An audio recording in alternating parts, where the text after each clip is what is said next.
A particular guard, Jeffrey Eckler, forced me to perform sexual acts with other young girls while he watched and touched us. He leered at me while showering, always hiding behind his sunglasses. These are the examples of the horrific abuse I endured at Camp Scott. I couldn't tell anyone for fear of punishment or retribution. I do not have a therapist. In moments where I have not seen a way out, I've had to call the crisis hotline after hotline, grasping at anything to keep me alive.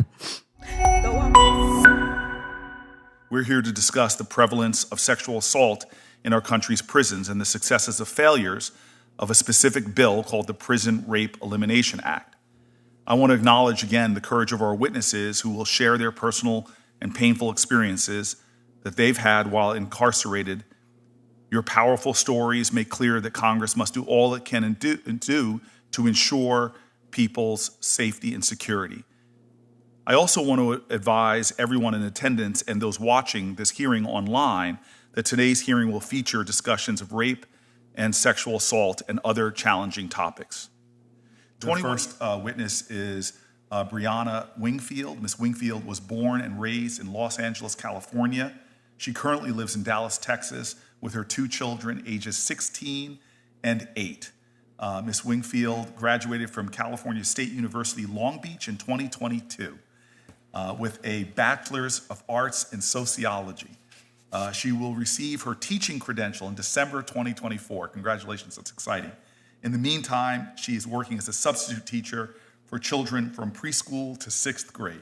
Thank you for being here. My name is Brianna Wingfield. I currently live in Dallas, Texas. I was born and raised in Los Angeles, California.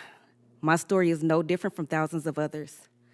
At 14, I was hungry, poor, and alone, with only my grandmother around to raise me.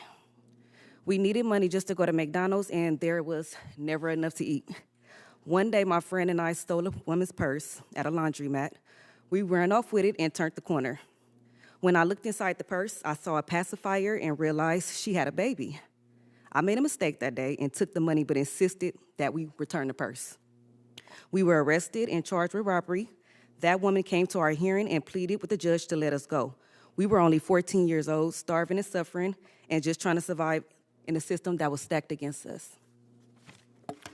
I didn't think it could get much worse. I could have never expected what was to come. I was first placed at Los Padrinos. Deputy Probation Officer Delatorre transported us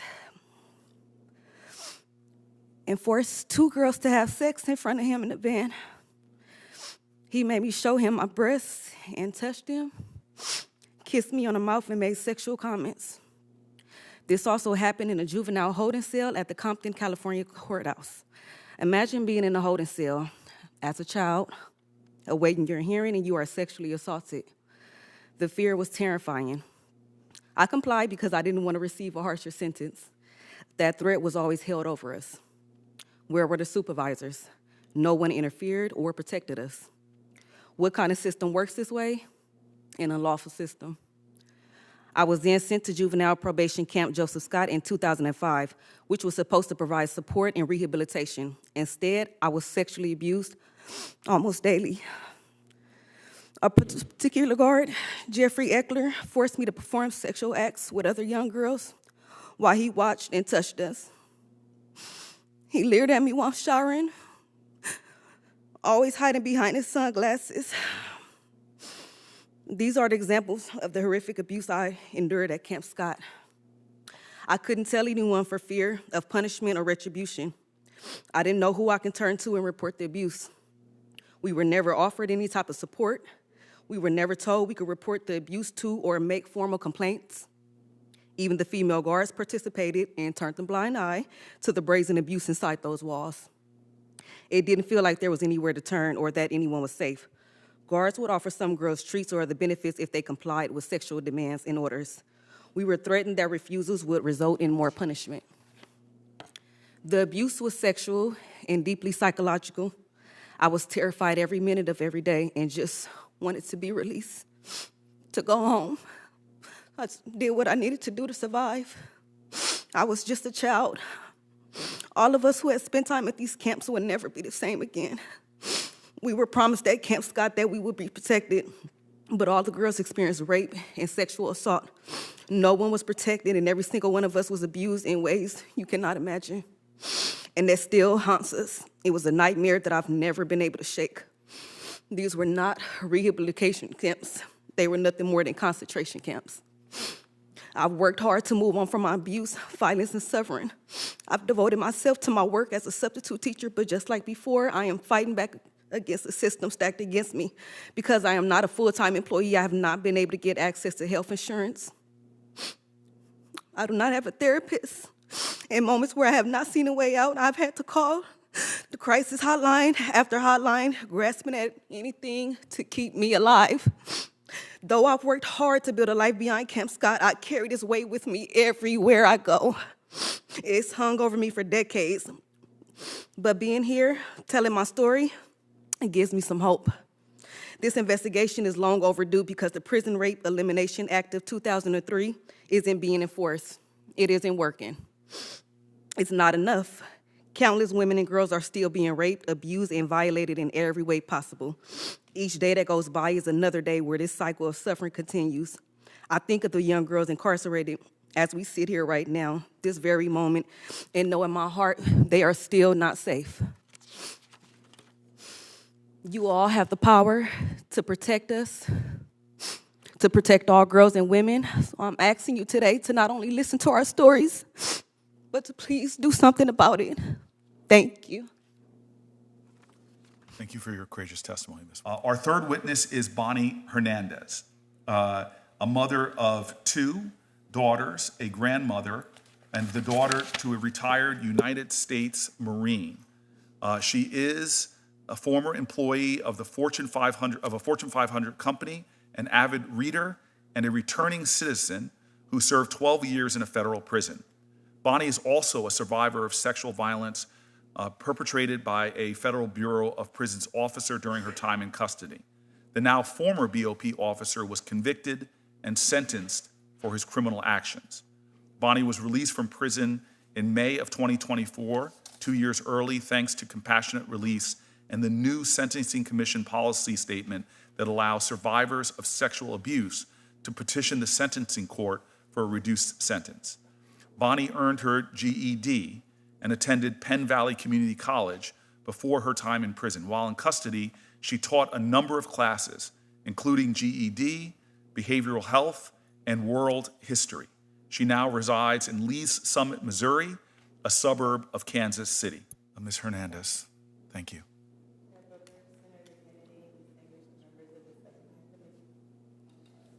Start over, is it on? No, you had it before. There you go. Chair Booker, Senator Kennedy, and distinguished members of the subcommittee, thank you for the opportunity to appear today to testify about my experience as a survivor of sexual abuse by a BOP employee. My name is Bonnie Hernandez. In 2015, I was sentenced to 192 months in prison after pleading guilty to felony charges involving drugs, weapons, and money laundering. I am the mother of two extraordinary daughters, Bailey, who is here with me today, and Madison. They have been my strength and my comfort, and being their mother is truly my proudest accomplishment. I had a steady job in corporate America, but when the company was looking to cut costs, I found myself out of a job. I was desperate to provide for my family, and I got involved in selling and using drugs. I deeply regret what I did, and I've always accepted full responsibility for my actions. In July 2015, I was sent to FCI Tallahassee to serve my time. While there, I had regular access to fresh air and BOP recreational programs, and most importantly, I was able to have video visits with my daughters. All I wanted was to serve my time, pay for my mistakes, and return home to my family as quickly as possible. But I had no idea how high of a price I would end up having to pay. In 2019, my job was reassigned to a new supervisor, Correctional Officer Linton Hatton. Not long after my reassignment, Officer Hatton began showing me extra attention. He brought me contraband like makeup, made sexual comments towards me, and would grope me while we were alone in his office. Eventually, he began repeatedly raping me. Officer Hatton used his power and authority over my body to manipulate and violently abuse me.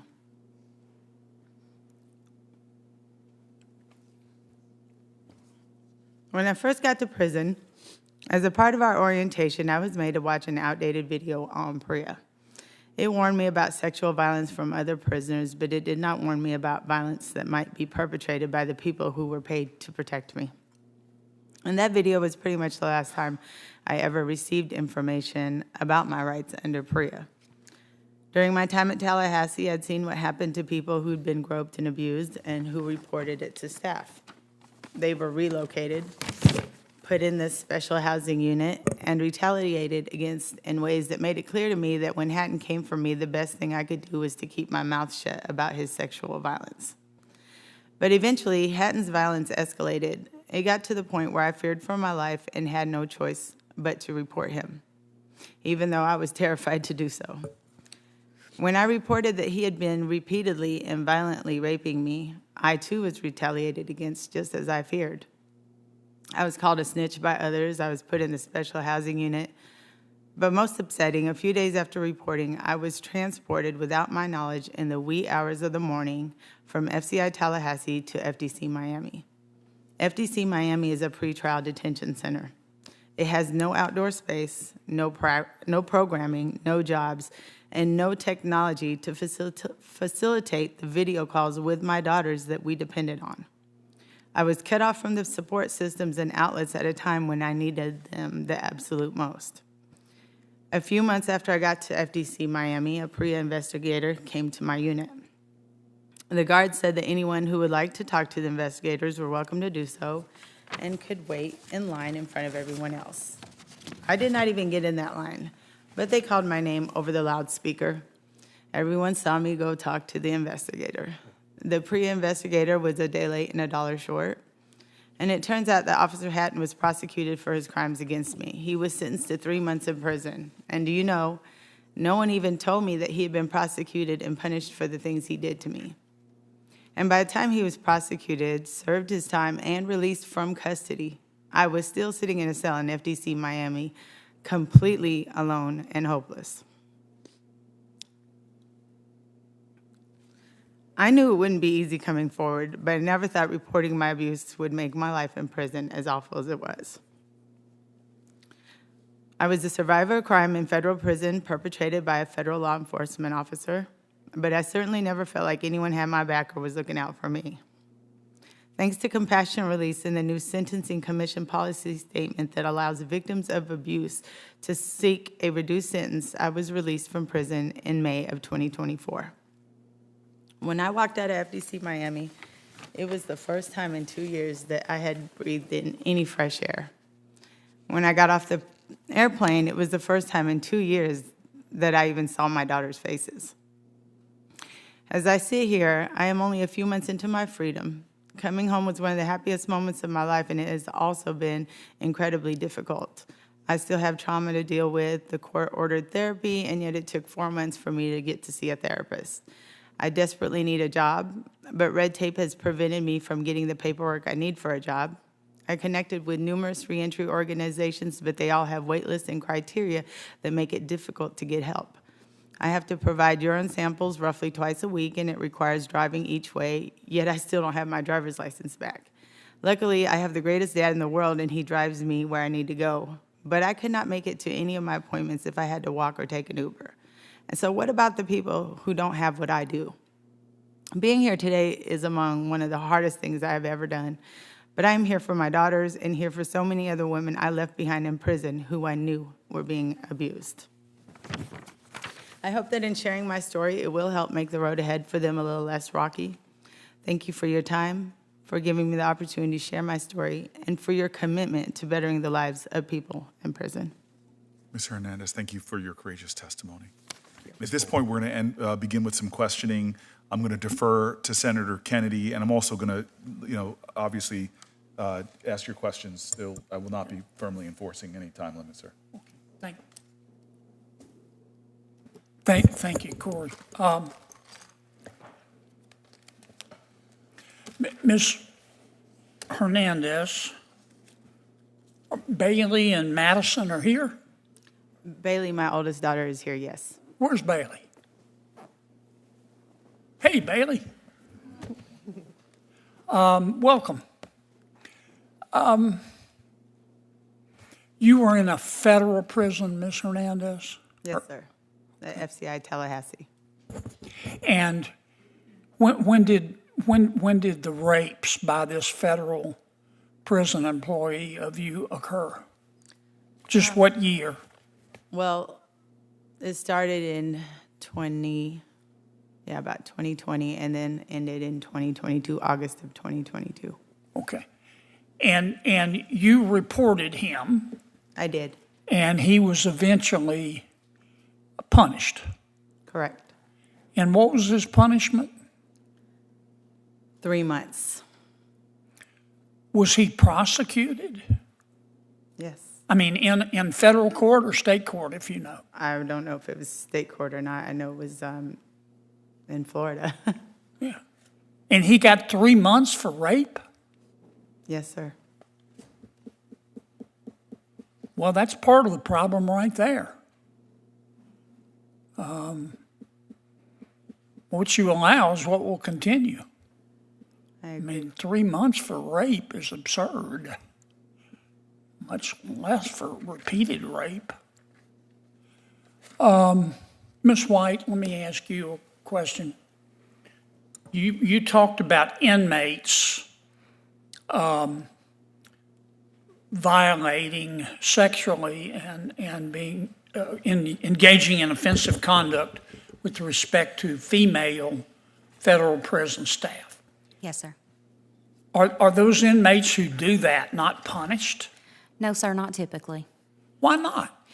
That's a very good question. Oftentimes, the incidents are reported. Our prisons are very overpopulated. Discipline is an issue that we have been struggling with.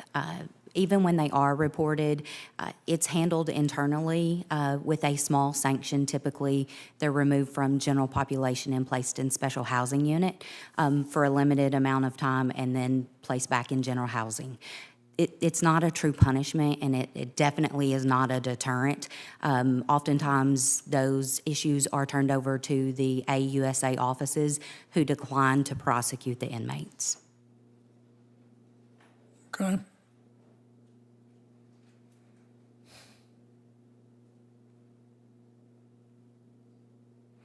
Ms. Bowler, let me ask you a couple questions. I want to be sure I understand your testimony. The state of California has a law that says if you're convicted of a crime, you can declare your gender and you can go to a women's prison if you are biologically a male but declare yourself transgender. Is that right? That is correct. Okay. Does the state of California require any confirmation of one's gender identity? There is some type of review process, but it is based on the individual's self-declared gender identity.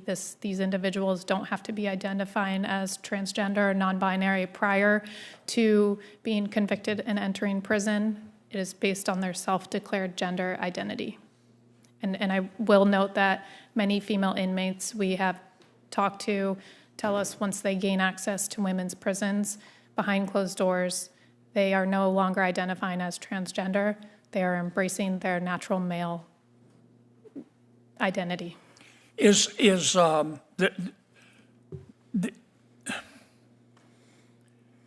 this primarily an issue in California, or does your organization get reports from other states? It is certainly the most pervasive in California, since California was on the forefront, one of the first states in the country to pass this state law. But the BOP also generally recommends housing inmates based on their gender identity. There is, again, a review process there. Wait, you say the BOPs, that's the federal prison Bureau system? of Prison. Under the Biden-Harris administration, they ordered federal prisons to recognize trans-identified inmates' health and safety when making housing decisions. and even declared for the first time that gender-affirming surgery may be medically appropriate, which means taxpayers would be funding it. These rapes that you talked about, do we have any idea how many have occurred nationwide? I think that is one of the problems, and that was one of the problems, my understanding, going into PREA, that there was a lack of reporting. I can tell you in California, state numbers are that 2,186 trans-identified inmates exist in the state. As of now, I'm aware of 351 of them requesting to go to female Could you give me those numbers once more? I apologize. 2,186 trans-identified inmates currently exist, according to the latest numbers reported by California. Of those, only 351 of them are actually trying to go into female prisons. And I would also note, in 2022, 1/3 of trans-identifying inmates seeking access to the female prisons were registered sex offenders. Okay, so there are 2,200 transgender women in women's prisons in California? Those are just all trans-identified individuals, so they could be biological men or biological women, from my understanding. Okay. All right, last question, and I've really gone way over here. Take your time. Mr. James and Ms. Abate, give me 30 or 45 seconds if you were President of the United States, what you would do to fix this problem. I was President of the United States. Microphone, you should say that with more bass in your voice. You're president. Yes, sir. You're president, Yes, sir. so let it be heard. As President of the United States, I would do an executive order asking for additional funding for all incarceration facilities across this nation, increase staffing, and push that all correctional facilities have professional employees who are heroes. The reason I would say that is because if we think of the worst things that happens in this country and the worst people who conduct these things, where are they housed? And who is monitoring those individuals where they are? If we look at how we celebrate people in this nation, rightly so, we call our heroes our military, our law enforcement officers, our firefighters, and our EMTs. But we forget the people who monitor the people we call the worst in our country. And so one of the reasons we don't have a robust correctional staffing in this country is because we don't celebrate those people who take the risk to be correctional officers. Well, let me ask you this, Mr. James. Yes, sir. And I don't disagree with anything you said. How about adding to your list punishing the hell out of people who rape other people in prison? I agree. But the president doesn't make laws, sir. Yes, sir. But when you get to be president, I'll bet you can get it done. Yes, sir. Will you vote for me, sir? Yes, sir. We all heard that.